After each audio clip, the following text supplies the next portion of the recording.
Friends, we have completed chapter number 3 का theory complete किया, numericals भी खत्म हो गए, एक्सरसाइज के भी और इलस्ट्रेशंस के भी।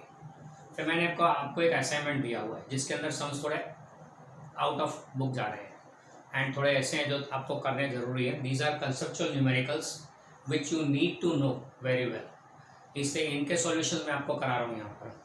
Very first we are going to the last one, that 16th one. This type of circuit diagram is given to you in the 16. 4 batteries are given, 2 volt, 1 volt, 3 volt and 1 volt with internal resistance 2 ohm, 1 ohm, 3 ohm and 1 ohm respectively. The terminals are given the name A, B, C and D. Across B and D, a resistance of 2 ohm is connected. What is asked here is, we need to find the potential difference across B and D. तो potential difference across B and D क्या आएगा? अगर ये ढूंढना है तो उसके लिए we know that V equal to IR. तो करंट इसमें से जो पास हो रहा है वो and resistance between B and D, resistance कितना है 2 ओम है तो 2I, यहाँ पे जो करंट पास हो रहा है वो। तो अब हमारा पर्पस क्या रहा, resistance already there, we need to find the current passing through this branch BD। तो यहाँ पे क्वेश्चन में इनडायरेक्टली बोला कि पहले करंट ढूंढो फिर बाद में पोटेंशियल डिफरेंस मिलेगा। तो करंट ढूंढने के लिए we have to go for use of Kirchhoff's laws. Okay, अब किरचॉफ्स लॉस के अंदर तो आपको पता है कि what you have to do is, आगे जो हमने सर्किट्स में किया था Kirchhoff's laws same to same method यहाँ पे यूज करना है। ये इसलिए मैंने पहले सिलेक्ट किया क्योंकि ऑलरेडी अभी रिसेंटली जो भी हमने सम के सारे किरचॉफ्स लॉस पे बेस्ड थे, this will be easier to recollect now. उसके लिए शुरू करते हैं पहले fixing the direction of currents. तो जंक्शन बी पे आ जाते हैं, एक करंट को आने देते हैं, नाम देते हैं I1, 2 को जाने देते हैं।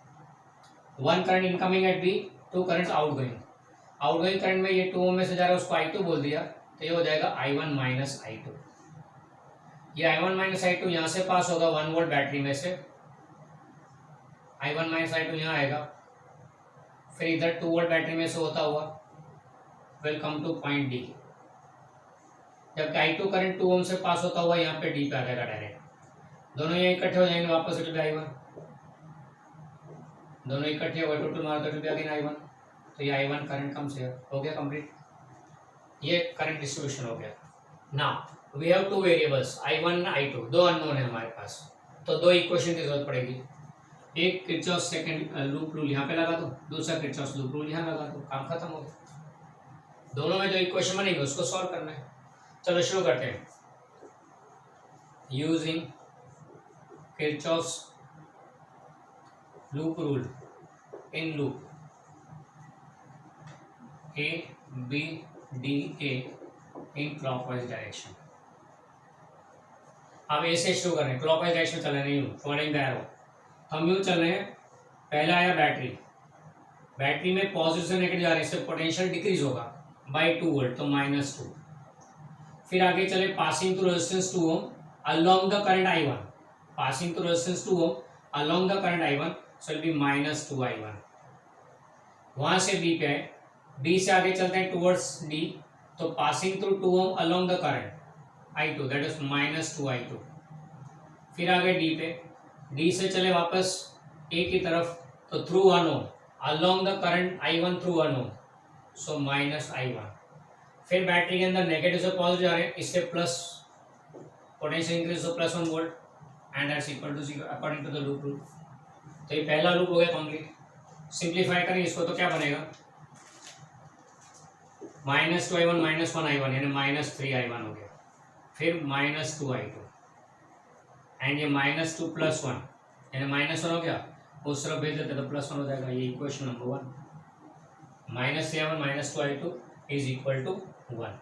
फिर बाद में using Kirchhoff's loop rule in loop, अब लूप लेते हैं BCDB, BCDB in clockwise direction. अब यहाँ पे देखें तो B से चलते हैं C की तरफ, तो पहला है रेजिस्टेंस 1 ओम, उसके अंदर we are passing along the current, passing to 1 ohm resistance along the current I1 minus I2, along is the negative I1 minus I2 into 1। फिर आया बैटरी, बैटरी में we are moving from negative to positive, battery में negative positive आ रहा है मतलब increase in potential तो +1 volt. फिर आगे चले passing through battery from positive negative यानी डिक्रीज इन पोटेंशियल तो डिक्रीजिंग बाय 3 सो -3।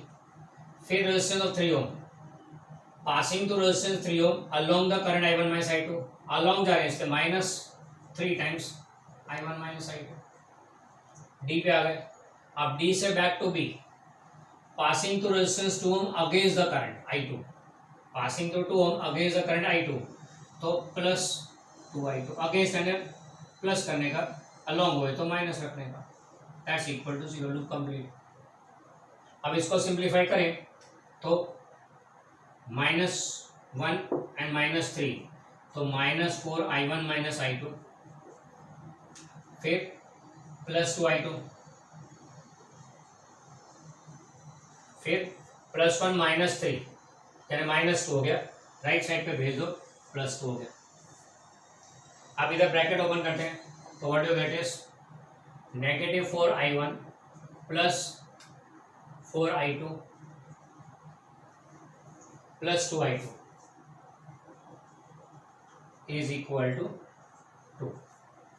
यानी इसको देखें तो 2 से डिविजिबल हो जाएगा पूरा, डिवाइड बाई 2 कर देते हैं, तो -2I1, सॉरी एक मिनट, पहले इसको सिंप्लीफाई करना पड़ेगा, -4I1 plus 6I2 is equal to 2। Now we divide the equation by 2, so -2I1 plus 3I2 is equal to 1, that's equation number 2। दो इक्वेशन हो गए, दो अननोन है। हमें क्या चाहिए, हमें I2 चाहिए, current passing through 2 ohm, we need I2 that's current passing through 2 ohm, इसलिए इन दोनों को साथ में लेते हैं, इक्वेशन 1 एंड 2, ये 2 है एंड इक्वेशन 1 यहाँ लिख देता हूँ, -3I1 minus 2I2 is equal to 1, ये हमने लिखा इक्वेशन नंबर 1। हमारा टारगेट I2 ढूंढना है, इस I3 को एलिमिनेट करेंगे कैसे, फर्स्ट इक्वेशन मल्टीप्लाई बाय 2, नहीं multiply by 3 and this equation multiply by 2, हो जाएगा ना, ये कैंसिल हो जाएगा। So what we are doing is equation 1 multiply by 2 that is -6I1 minus 4I2 is equal to 2 and equation number 2 multiply by 3 कर रहे हैं, तो that will be -6I1 plus 9I2 is equal to 3। अब eliminating I1 कैसे, plus minus minus, तो ये तो गया, this will be -13I2 is equal to -1, so what you get, I2 equal to 1/13 ampere. Answer आ गया, नहीं नहीं नहीं नहीं, आंसर तो potential difference across B and D मांगा है, करंट नहीं। तो therefore this potential difference across B and D will be VBD will be equal to I2 into RBD। यहाँ से करंट I2 पास और resistance RBD is 2 ohm, so this will be 1/13 into 2, that makes 2/13 volt। तो potential difference across B and D comes out to be 2/13 volt। ये हो गया आपका sum number 16।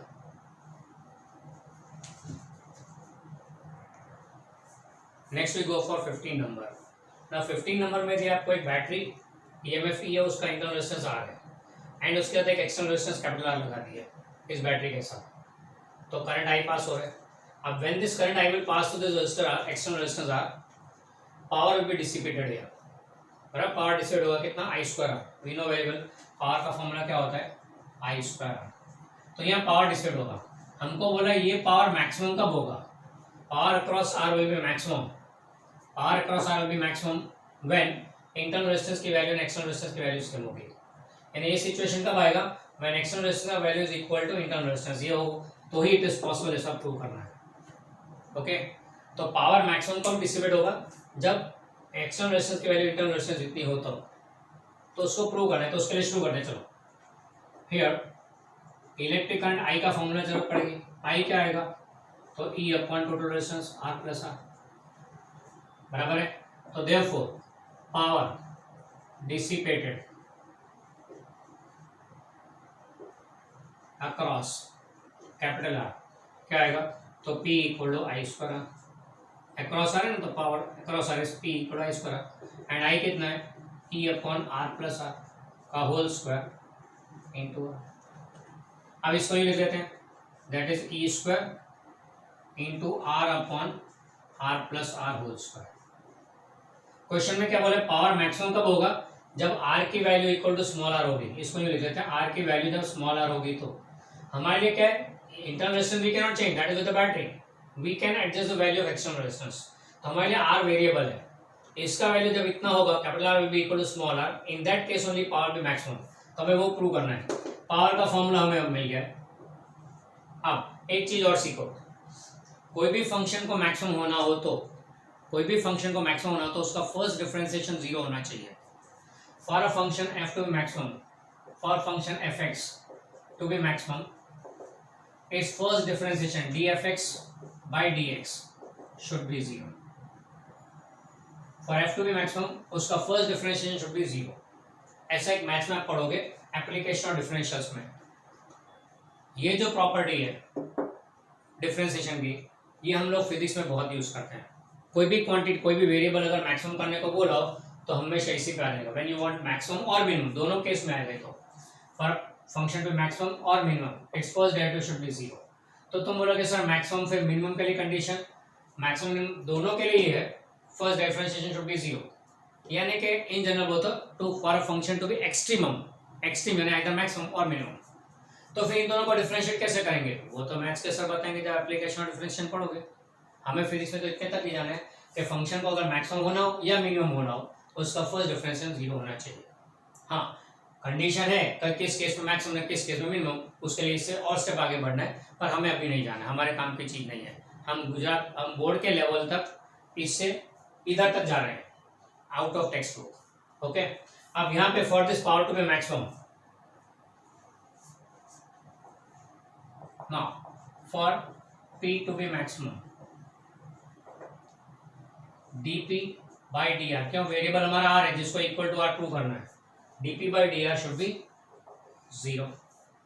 r को maximum करने का इधर dp by dr should be 0, यानी differentiation of respect to r किसका, e square into r upon r plus r whole square should be 0। Okay, अब यहाँ तो e स्क्वायर तो कांस्टेंट है, does not depend on r, ये e की value तो r पे डिपेंड नहीं करते, बाहर आ जाएगा, तो बाहर आके 0 में मर्ज हो गया, तो बचा क्या, d by dr in of r by r plus r whole square should be 0।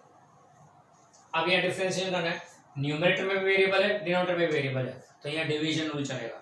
Ilam में याद हो तो हमने रोटेशन मोशन पढ़ा था, तब हमने डिवीजन रूल सीखा था डिफरेंशिएशन का। फिर से एक बार याद करें तो d differentiation of u by v is नीचे v स्क्वायर, ऊपर v as it is differentiation of u minus u as it is differentiation of v।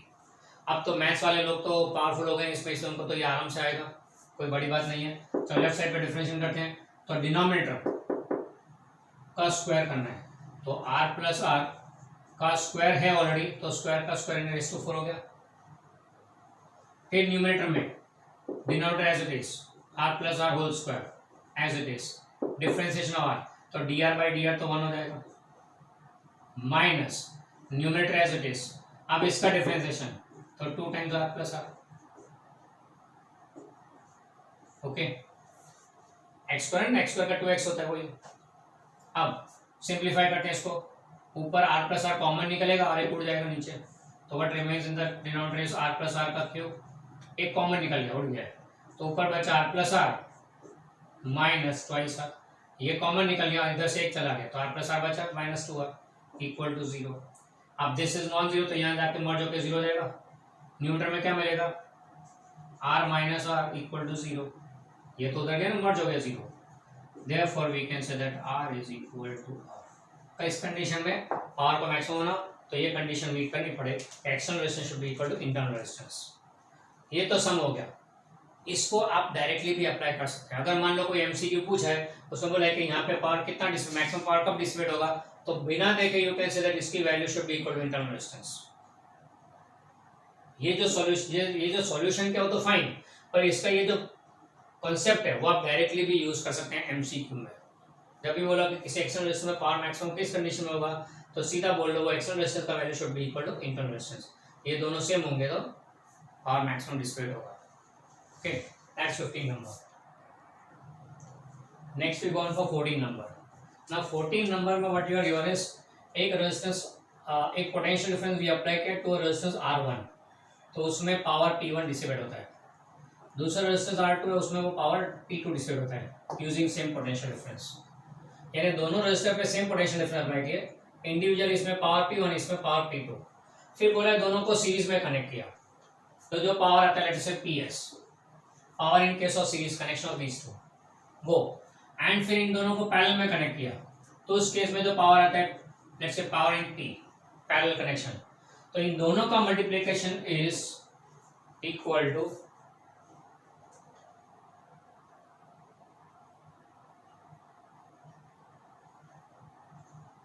Is equal to power P1 into P2, ऐसा हो रहा है, ये prove करने का। दोनों को सीरीज में कनेक्ट करो तब, दोनों को पैरेलल में कनेक्ट करो तब, उन दोनों को मल्टीप्लाई करो तो will get power P1 into P2। Okay, their product is this one, ये प्रूव करना है हमको। चलो शुरू करते हैं। यहाँ पे रेजिस्टेंस R1 में पावर P1 है, तो P1 will be equal to V square by R1, based on that we can say R1 equal to V square by P1। Similarly P2 के लिए तो power P2 is V square by R2, potential difference भी apply किया, क्योंकि power के अलग अलग formula में I square R, secondly V square by R भी है। इस केस में बोला है कि V सेम, इसलिए हमने ये वाला फॉर्मूला प्रेफर किया।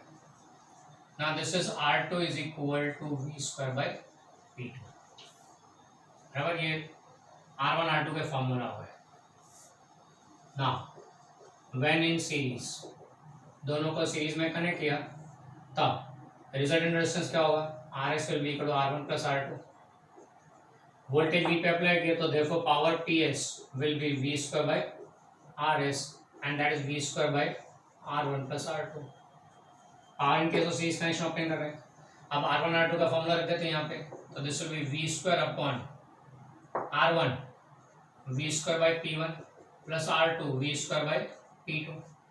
अब डिनोमिनेटर में V स्क्वायर कॉमन निकलेगा, वो न्यूमरेटर के साथ उड़ जाएगा, तो what remains is 1 by P1 plus 1 by P2 in the denominator. Simplify करें डिनोमिनेटर को एंड इसको देखें तो क्या आएगा, P1, यहाँ एलसीएम लेके उल्टा कर दो, you will get this one. ये आगे power in case of series connection, दो रेजिस्टर्स अगर सीरीज में लगाए तो रिजल्टेंट कितना आएगा पावर, तो दोनों के पावर का दिस टाइप कॉम्बिनेशन। ओके, फिर चलते हैं पैरेलल कनेक्शन के केस में। When connected in parallel, when connected in parallel, तो पैरेलल में रेजिस्टेंस क्या होता है, 1 upon RP equal to 1 upon R1 plus 1 upon R2, effective resistance of parallel combination. Okay, अब power in this case, therefore power in case of parallel connection is V square upon RP। ये V square तो side में लिख दिया, 1 upon RP है तो याद आएगा 1 upon R1 plus 1 upon R2। पढ़िए अब the formula for R1 R2, ये 1 अपॉन R1 इससे उल्टा रखना है, तो what you get is V square into P1 upon V square, ये R1 आ गया plus P2 upon V square, ये R2 आ गया, V स्क्वायर कॉमन निकल उड़ जाएगा, तो what remains is P1 plus P2। ये आ गया power in case of parallel connection.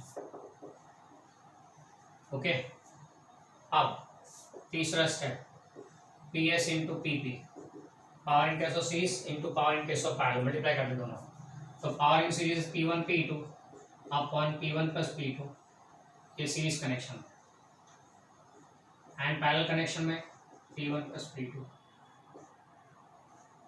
तो क्या बचता है, एंड द प्रूफ, ये हो गया प्रूफ। अच्छा, अभी सम के बारे में बोले तो सम तो चलो हमने सॉल्व किया बराबर है, पर ये जो हमने ऑब्टेन किया फॉर्मूला फॉर सीरीज कनेक्शन में पावर और पैरेलल कनेक्शन में power, this you can use directly. ये सम नॉर्मली कैसे आता है डायरेक्टली एमसीक्यू में एंड जेडब्ल्यू में, दो बल्ब दिए हुए हैं, एक बल्ब B1 दूसरा बल्ब B2, बल्ब B1 का पावर रेटिंग P1 है, बल्ब B2 का पावर रेटिंग P2 है। दो बल्ब मतलब क्या हुआ, अंदर की फिलामेंट का resistance which is working, and दोनों बल्ब को लगाएंगे तो कोई सेम वोल्टेज होगा दोनों पे, तो दो बल्ब दिए, एक का पावर रेटिंग P1 दूसरे का पावर रेटिंग P2। अब इन दोनों को अगर सीरीज में लगाए दोनों बल्ब को, तो पावर कितना जनरेट करेगा, फॉर्मूला के डायरेक्टली। दोनों बल्ब को पैरेलल में लगाए तो पावर कितना जनरेट करेगा, तो you can use this results directly. इससे ये कंसेप्चुअल समझें, सॉल्यूशन तो नो डाउट ले रहे हैं हम लोग, but we are fixing the concept also in mind कि अगर दो रेजिस्टर्स हैं या दो बल्ब्स हैं तो दोनों को अगर सीरीज में लगाए तो फॉर्मूला पावर के टर्म्स में क्या आएगा, और पैरेलल में लगाए तो पावर के टर्म्स में क्या आएगा. Okay, so that's sum number 14.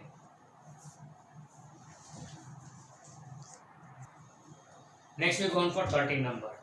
13 number is connected to metre bridge. अब 13 नंबर में क्या बोला है कि मीटर ब्रिज के एक गैप में, लेट्स से लेफ्ट गैप में R1 इक्वल टू 200 ओम लगाया हुआ है और दूसरे गैप में